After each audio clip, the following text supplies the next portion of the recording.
তো দুপুরে মাছ ভাত খেয়ে এটা আমরা রাতে বিরিয়ানি আর মোমো খেলাম। এবার আমি দেখতে পাচ্ছি ঘুম থেকে উঠে গেছে। আর দেখো এটা মায়াপুরে নবদ্বীপে ছিলাম, ভিউটা কি সুন্দর লাগছে। এবার আমি রেডি হয়ে গেলাম, আমরা এবারে ঘুরতে যাবো। এবারে বেরাচ্ছি, দেখতে পাচ্ছি ওটা সামনে চায়ের দোকানটা দিয়ে চা খেয়ে আমরা এখন চলে আসলাম দেখো এখানে 100 টাকা করে মায়াপুরে যাওয়ার বিক্রি উদ্দেশ্যে। করছে। তো এখানে অনেক কম দামে মেয়েদের একটু জামা পাওয়া যাচ্ছিল, তো আমার মা কিনলো। এই যে আমার বোন দেখতেই পাচ্ছে এমন শাড়ি পরে পড়েছে, পুরো রাস্তা ঝাড় দিচ্ছে। তারপরে একটু ক্ষীর ক্ষীর ক্ষীর পেপসি এবারে চলে গেলাম। দেখতে পাচ্ছ কাঠের পোলে ওপর থেকে যেতে হচ্ছে। কারণ চলে এসেছি, আমাকে একটা দিদা জোর করছে ঠিক করে দিয়েছিল, তো একটু ভিডিওটা আগে পিছিয়ে গেছে, তোমরা ম্যানেজ করে নিও। আমার মা যে কটা জামা কিনলো দেখতে পাচ্ছি, আমরা যাচ্ছি।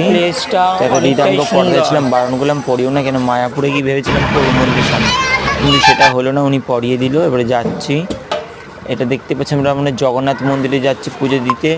দেখতে পাচ্ছি জগন্নাথ মন্দিরে এসে গেছি। এবার এটা জগন্নাথের মাসির বাড়িতেও আমরা এসে গেছি। দেখতেই পাচ্ছ কি সুন্দর ভিউ। তোমরা আমাকে ক্ষমা করে দিও, কেন ভিডিওটা একটু আগে পিছিয়ে গেছে, তো সরি। আর দেখতেই পাচ্ছ আমরা একটা তেলে ভাজার দোকানে তেলে ভাজা খাচ্ছি।